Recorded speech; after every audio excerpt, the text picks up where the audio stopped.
Oke. A'udzubillahi minasyaitonirrajim. Bismillahirrahmanirrahim. Alhamdulillahi rabbil alamin. Allahumma shalli ala sayyidina Muhammad wa ala ali sayyidina Muhammad. Gida apa ya? Rabbi shrah Belajar li bahasa sadri Arab. yassir li amri wahlul 'uqdatam min lisani yafqahu qawli. Allahumma Ya deh. rabbana zidna ilma warzuqna fahma waj'alna min ashabil Qur'an waj'alna min ibadikal muhsinin. Amin ya rabbal alamin. Assalamualaikum warahmatullahi wabarakatuh. Waalaikumsalam. Waalaikumsalam warahmatullahi wabarakatuh. Alhamdulillah, sekali lagi kita semua diberi kesempatan untuk berkumpul bersama belajar Kopi ya? Al-Quran. Kali ini kita mempelajari Al-Quran dari segi linguistik atau tata bahasa. Sebelumnya, kembali bergabung. Eh, Perkenalkan, nama saya Hana. Atau fotokopian. Teman-teman, kalau ini mohon di apa kan namanya di mute ya. Nanti kalau mau bicara baru unmute. Terima kasih. Ya, sekali lagi nama saya Hana. Saya merupakan seorang dreamer, pelajar bahasa Arab Al-Quran yang diajarkan oleh Ustadz Noman Alifan. Nah, ini alhamdulillah saya udah di tahun ketiga dan pada tahun 2023 yang lalu, alhamdulillah dikasih kesempatan untuk jadi teacher asistennya Ustadz di acara Dream Big. Nah, Dream Big ini adalah ini juga ya yang akan kita pelajari ini. Untuk tahun 2023 yang lalu namanya Dream Big. eh, dan yang kita bahas sekarang itu dalam bahasa Indonesia kita kasih namanya bahasa Arab Al-Quran aja. Nah, itu sama semuanya. Dream Big sama yang akan kita pelajari. Ini juga teman-teman, bagi yang dreamers lainnya, sebenarnya kelas ini bagi Hana merupakan kelas perdana setelah istirahat dari segala kegiatan Dream Program selama 4 atau 5 bulan. Itu udah lama banget Hana nggak belajar. Mudah-mudahan kelas ini menjadi batu loncatan untuk Hana kembali melanjutkan perjalanan Al-Quran Hana juga ya. Dan untuk teman-teman baik yang baru bergabung maupun yang mau merevisi pelajarannya, mudah-mudahan kelas ini juga bermanfaat untuk kita semua. Amin ya Rabbal Alamin. Nah, dan juga karena tentu saja banyak dreamers di antara kita, Hana mohon dengan segala kerendahan hati nanti apabila ada kesalahan dalam penjelasan-penjelasan Hana, mohon Hananya segera dicolek, kasih tahu, diingatkan kembali. Ya, sekali lagi ini juga Hana sekalian mengingat kembali pelajaran-pelajaran yang sudah lalu ya. Baik teman-teman, seperti yang Hana sampaikan, kelas hari ini akan kita awali dengan sedikit ini ya, orientasi kelas. Seperti yang bisa teman-teman lihat di screen, ini uh, rangkuman dari orientasi yang Ustadz lakukan dulu juga. Nah, akan Hana bacakan sama jelaskan sedikit. Kenapa kita ingin mempelajari bahasa Arab? Nah, ya jadi hal yang harus kita lakukan pertama kali sebelum mempelajari bahasa Arab ini adalah menetapkan pola pikir atau mindset kita. Jadi untuk siapa saja yang berpikir bahwa bahasa Arab itu adalah bahasa yang sangat sulit untuk dipelajari, nah ini ada beberapa alasan yang apa namanya mematahkan pemikiran tersebut. Yang pertama sekali adalah jaminan dari Allah Subhanahu wa taala sendiri di dalam Al-Qur'an ya, yaitu Nih, siapa saja yang ingin mempelajari bahasa Arab, bahasa ini sudah dimudahkan atau akan dimudahkan oleh Allah untuk tujuan mengingat Allah. Seperti dalam surat Al-Qamar ayat 17, Allah Subhanahu wa taala berfirman, A'udzubillahi minasyaitonir rajim. Walaqad yassarnal Qur'ana lidzikri fahal mim muddakir. Dan kami sesungguhnya telah membuat Al-Quran itu mudah untuk mengingat. untuk mengingat Allah gitu ya. Jadi adakah di antara kalian, di antara kamu yang mau mengingat? Nah, ini Allah memberi tantangan kepada kita. Maka disinilah kita sekarang duduk bersama-sama mempelajari bahasa Arab untuk menjawab tantangan dan pertanyaan Allah ini. Ada nggak yang mau mempelajari? Ada ya Allah. Saya, kami. Ada nggak yang mau mengingat? Ada, kami. Nah, kemudian argumen kedua yang mematahkan pemikiran bahwa bahasa Arab itu sulit adalah bahwa Al-Quran ini diturunkan untuk seluruh alam, gitu ya, untuk seluruh umat. Jadi bukan hanya untuk orang Arab, orang-orang yang tinggal di Arab atau orang-orang yang keturunan Arab saja, bukan hanya untuk orang-orang yang pintar atau cerdas saja, bukan untuk Pak Kiai saja, ulama-ulama saja, tidak, untuk semua manusia, bahkan yang non-Muslim sekalipun. Nah, itu. Dan kemudian yang selanjutnya, semenjak Islam itu menyebar di seluruh dunia, pada zaman dahulu mempelajari bahasa Arab itu merupakan hal yang lumrah, sama seperti saat ini kita eh, biasa belajar bahasa Inggris itu hal yang biasa ya. Di mana-mana orang mempelajari bahasa Inggris. Nah, zaman dahulu yang biasa dipelajari itu bahasa Arab. Karena apa? Karena Islam menyebar ke seluruh penjuru dunia dan orang-orang yang baru memeluk Islam, mereka ingin mempelajari Al-Quran. Nah, bagaimana cara mempelajari Al-Quran? Ya, mereka mempelajari bahasa Arab. Jadi waktu itu bahasa Arab merupakan bahasa yang biasa dipelajari, tapi karena adanya penjajahan itu mulai digantikan, mulai tergerus oleh bahasa-bahasa dari negara para penjajahnya tadi. Mulailah berganti. Orang yang bahasa yang sering dipelajari bahasa Arab berganti bahasa Inggris, bahasa Spanyol, dan lain-lain sebagainya. Nah, seperti itu. Atau bagi teman-teman yang Alhamdulillah baru memeluk Islam di usianya yang dewasa, atau bagi anak-anak gitu ya yang baru mempelajari Al-Quran, mungkin melihat tulisan Arab itu sendiri kayak apaan ini gitu. Eh, Garis aja menyambung. Aduh, kayaknya sulit banget untuk dibaca, untuk belajar membacanya aja sulit gitu ya. Bisa nggak sih saya mempelajarinya? Bisa nggak sih saya memahaminya? Bisa nggak sih saya menguasainya? Nah, pertanyaan-pertanyaan seperti ini, eh, jawabannya bisa. Kenapa? Karena ya itu tadi Allah sendiri yang menjamin bahwa mempelajari Al-Quran bahasa Arab itu dimudahkan saat yang artinya Allah itu sudah memberi kemampuan kepada setiap diri manusia untuk mampu bisa mempelajari bahasa Arab itu. Nah, ini ketakutan-ketakutan yang semacam ini, aku kan bukan orang pintar. Aku nih eh, belajar di sekolah aja nilainya rendah terus. Gimana mau bisa belajar bahasa Arab? Atau bahasa Arab Al-Quran itu kan untuk ulama-ulama saja. Saya ini Islamnya apa gitu. Nggak seperti itu.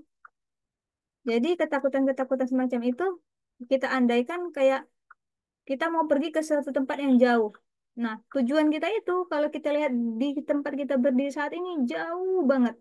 Itu gimana ya saya sampai ke sana caranya? Aduh, jauh banget. Bakalan sampai nggak ya? Kan sama seperti itu. Tapi teman-teman, makanya dirubah pola pikirnya. Jangan kita lihat tujuan kita yang jauh itu, kita lihat saja langkah kita yang di depan. Mulailah kita langkahkan satu langkah kaki kita. Selanjutnya lagi sedikit demi sedikit, satu langkah demi satu langkah. Nah, akhirnya kan kita bakalan sampai ke tujuan kita. Begitu juga dengan mempelajari bahasa Arab. Kalau kita punya eh, roadmap, apa itu bahasa Indonesianya itu? Kayak kurikulum gitu ya, yang benar dan juga pembimbing atau mentor yang bagus gitu, insya Allah mempelajari bahasa Arab tidak akan sesulit yang kita bayangkan. Wow, nah. Gitu ya. Intinya bahasa Arab itu mudah loh. Jangan takut. Kemudian yang kedua, hmm, maaf ya, Hana mute semuanya ya.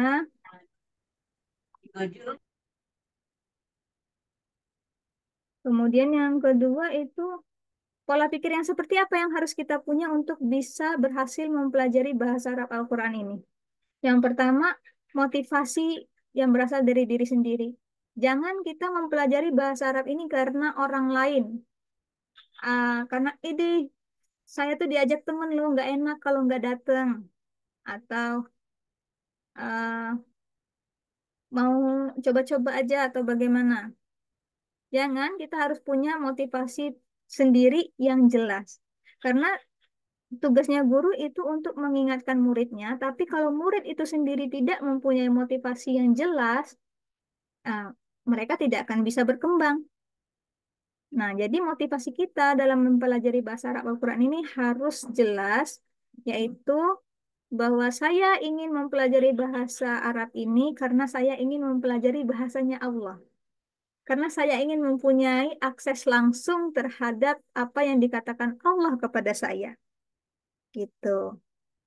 Tanpa adanya filter dari melalui bahasa-bahasa yang lain. Karena seperti yang kita tahu, teman-teman, kalau kita menerjemahkan satu bahasa ke bahasa lainnya itu ada aja kata atau frasa-frasa yang tidak bisa diterjemahkan secara utuh atau sempurna. Gitu. Pasti ada aja cacatnya atau kekurangannya. Makanya kita belajar bahasa Arab ini mindsetnya supaya punya akses langsung untuk mengerti apa yang disampaikan Allah Subhanahu wa taala kepada kita. Nah, seperti itu teman-teman. Untuk ya Allah, saya ingin mempelajari bahasa Arab ini supaya saya lebih mampu memahami apa yang Engkau katakan di dalam kitabmu, yang dengannya aku ingin menjadi lebih dekat, menjadi hamba yang lebih baik di matamu. Kan seperti itu. Itu adalah motivasi terbaik untuk mempelajari bahasa Arab Al-Quran supaya kita jadi sukses, supaya kita sukses untuk mempelajarinya. Nah, kemudian selanjutnya kalau kita mempelajari bahasa Arab Al-Quran ini, apa yang kita dapatkan? Nah, ini di sini teman-teman seperti yang seperti teman-teman lihat sendiri. Yang pertama, mempelajari bahasa Arab Al-Quran ini akan membantu kita untuk menjadi seorang analis bahasa. Seorang analis bahasa, khususnya bahasa Arab, melalui Nahu dan Shorb. Waduh, Kahana, apa itu Nahu dan Shorb? Ya, nanti akan kita jelaskan apakah itu Nahu dan Shorb. Nah, kemudian kita juga terbantu ya untuk dalam hal mempelajari melihat bahasa Arab Al-Quran ini dari sisi balaghahnya. Sisi balaghah ini artinya sisi artistik dalam sebuah bahasa seperti itu. Apa yang membuat bahasa Al-Quran itu terlihat indah, eh, efektif gitu ya, dan mempunyai pengaruh yang besar kepada pendengarnya, mempunyai pengaruh yang kuat kepada pendengar atau pembacanya. Inilah kenapa orang Arab itu kayak tercengang gitu zaman dahulu ketika Al-Quran diturunkan, kan dalam bahasa Arab toh. Nah, bahkan orang-orang Arab sendiri yang itu bahasa mereka itu toh, mereka pun tercengang ketika diperdengarkan Al-Quran ini. Kenapa? Karena saking indahnya bahasa Al-Quran ini. Nah, dengan mempelajari bahasa Arab Al-Quran, kita eh, apa namanya dibantu untuk melihat segi keindahan bahasanya ini. Seperti itu. Nah, ini Hana kan apa lagi ada proyek menerjemahkan ada namanya buku At-Ta'birul Quran gitu ya. Berhubung ada pembahasan di sini ya, orang Arab itu tercengang ketika diperdengarkan Al-Quran, Hana jadi ingat tuh salah satu bagian di dalam Takbirul Quran pembukaannya itu ada dikisahkan tentang bagaimana salah satu kisah yang lucu ya ini. Teman-teman tahu kan kayak seperti Abu Jahal, Abu Sufyan gitu.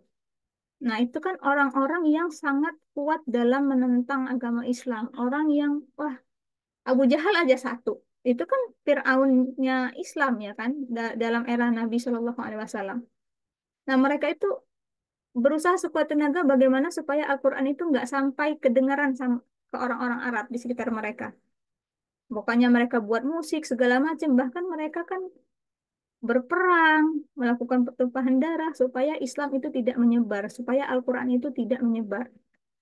Apa yang terjadi?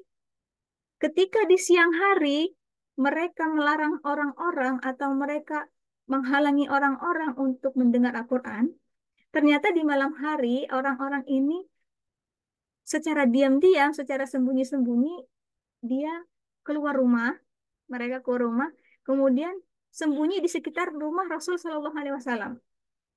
Loh, kenapa? Mereka mau mendengarkan bacaan Al-Quran yang dibaca Rasul Shallallahu Alaihi Wasallam. Nah, jadi malam gelap, nggak ada siapa-siapa sendiri-sendiri. Nah, ini satu sama lain tuh nggak mengetahui. eh, si Abu Jahal di sebelah sini, misalnya Abu Sufyan sebelah sini, yang lain di sebelah sini. Itu mereka satu sama lain nggak tahu.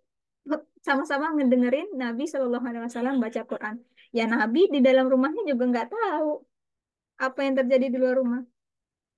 Sampailah ketika pagi hari datang, mereka pun udah selesai dengerin, pulang ke rumah. Nggak taunya ketemu di jalan dekat rumah Nabi Shallallahu Alaihi Wasallam. Hah, ngapain kamu di sini? Katanya. Kamu ngapain di sini? Jadi ya sebenarnya sama-sama tahu kan, sama-sama ketahuan nih.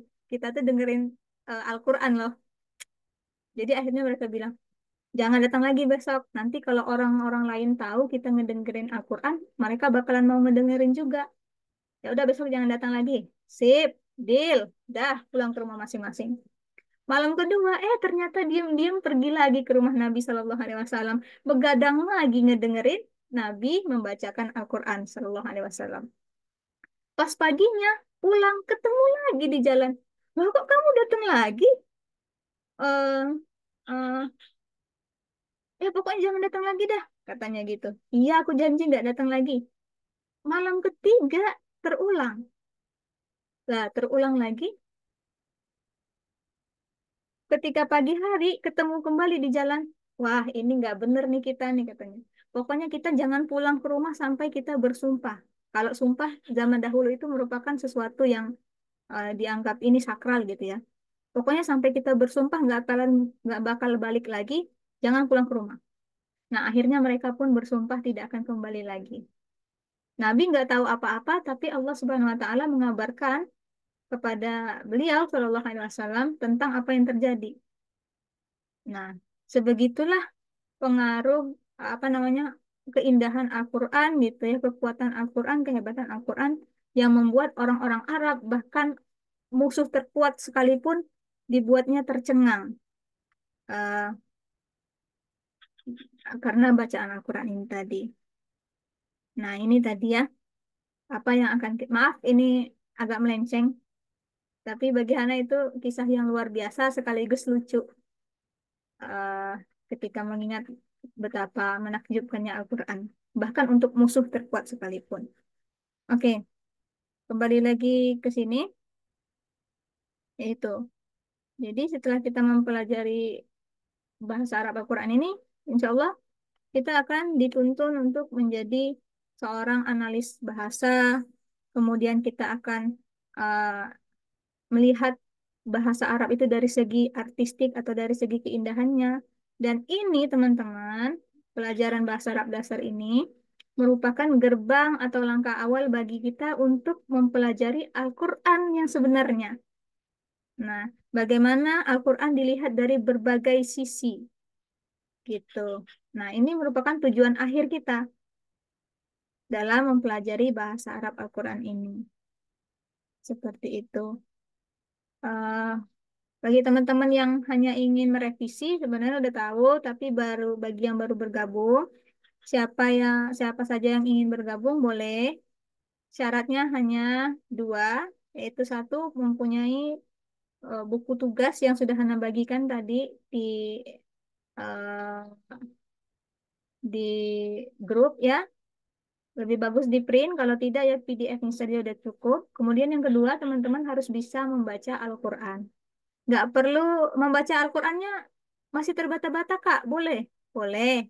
Tidak perlu harus lancar ataupun seperti kori-kori yang ada di YouTube atau di mana-mana, nggak perlu sampai seperti itu. Asal bisa baca Quran meskipun terbata-bata, sudah bisa untuk mengikuti kelas bahasa Arab Al-Quran ini. Nah, seperti itu. Kemudian yang terakhir ini ada namanya ekspektasi ya. Dari segi sains, kita diharapkan mampu untuk menganalisa Al-Quran secara grammar atau tata bahasa, dan kemudian kita diharapkan untuk nantinya bisa mengerti uh, kompleksiti dari hal-hal tertentu dalam Al-Quran. Kenapa? Nah, ini kalau ada yang bertanya, kok kenapa banyak sekali kayak terjemahan Al-Quran gitu dalam bahasa Inggris itu banyak versinya? Kenapa ada terjemahan yang berbeda gitu ya? Meskipun maknanya hampir sama atau mirip, ya tetap aja ada perbedaannya gitu. Kenapa ada perbedaan-perbedaan seperti itu? Nah, nanti kita akan bisa menemukan jawabannya ketika kita mempelajari lebih dalam bahasa Arab Al-Quran ini. Nah, dari segi skill, kita diharapkan pada akhirnya mampu untuk membaca buku-buku tafsir atau buku-buku yang berkenaan dengan Al-Quran, yang mana buku-buku tersebut ditulis atau dibuat dalam bahasa Arab ya. Nah, insya Allah kita akan mendapat akses eh, kepada buku-buku yang seperti itu. Nah, ini ada juga beberapa yang terakhir ini masalah biaya gitu ya. Ada beberapa yang eh, message privat Hana, Kak biayanya berapa, dikirim kemana segala macam. Kelas ini gratis karena Hana sendiri juga belajar melalui kelas ini. Ya kita belajar saja bersama-sama, tidak usah pikirkan biaya. Yang penting Hana meminta dari teman-teman istiqomahnya, semangatnya sampai akhir. Kalau perlu jangan berakhir sampai kita sendiri yang dipanggil Allah Subhanahu wa taala, kita belajar bersama-sama gitu. Semangat terus ya, teman-teman. Nah, ini. Wah, yang selanjutnya di sesi sebelumnya kita pakai YouTube, live streaming di YouTube. Nah, sekarang Hana ingin kita pindah di Zoom supaya komunikasinya lebih langsung seperti itu. Nah, mungkin di kelas selanjutnya Hana butuh nanti volunteer satu orang untuk memantau pesan ya yang ada di Zoom ini, karena Hana kalau misalnya teman-teman buka ininya semua, speakernya semua, bicara rame-rame pada saat yang bersamaan, kebetulan nanti kan kita bingung. Nah, jadi harap selama pelajaran berlangsung, speakernya di mute. Kalau ada pertanyaan, boleh angkat tangannya dulu atau ketik saja di kolom komentar. Nah, makanya nanti Hana butuh satu volunteer untuk memantau kolom komentar tersebut. Kalau ada pertanyaan, nanti eh, biar Hananya dikasih tahu atau dibacakan sama volunteer. Untuk hari ini nggak apa-apa. Kita ini coba aja dulu. Nah, seperti itu. Apalagi ini ya. Coba, nah, ini udah ada chatnya.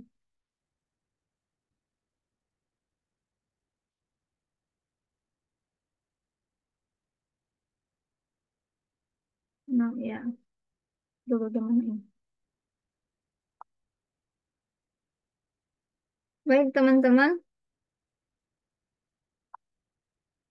Oh ya, bagi teman-teman yang bisa berbahasa Inggris, yang memahami bahasa Inggris, Hana sarankan untuk langsung mendengarkan kelasnya Ustadz Nauman Alihan. Itu ada di YouTube. Di YouTube. Tunggu.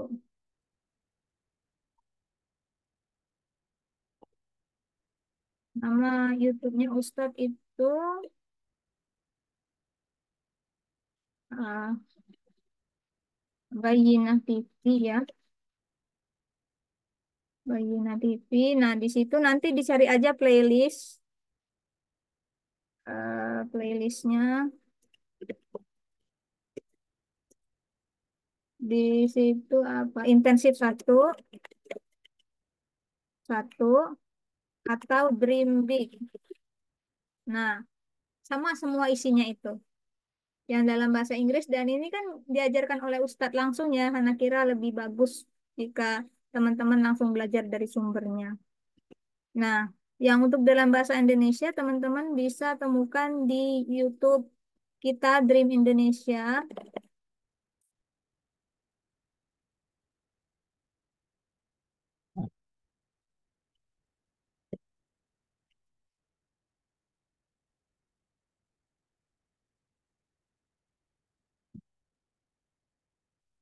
Nah, Dream Indonesia cari di playlistnya bahasa Arab dasar.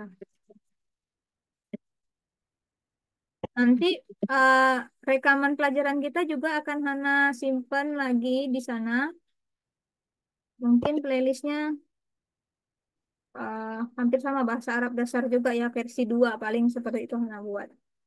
Nah, jadi untuk membantu teman-teman memahami yang penjelasan Ustadz bisa dibantu dengan rekaman yang ada di Dream Indonesia. Seperti itu. Oke ya teman-teman. Eh, kita bisa mulai insya Allah. Belum, ini udah pada punya semua PDF-nya, ada yang belum punya?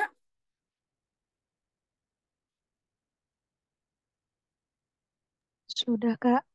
Oke, pada sudah punya semua ya. Nah, sebelum kita buka PDF-nya, eh, karena ingin menjelaskan tentang bahasa Arab. Ada 3 jenis bahasa Arab. 3 jenis bahasa Arab. Yang pertama itu bahasa Arab sehari-hari ya. Nah, ini bahasa Arab sehari-hari ini mempunyai dialek yang berbeda di setiap daerah atau setiap negara. Maksudnya,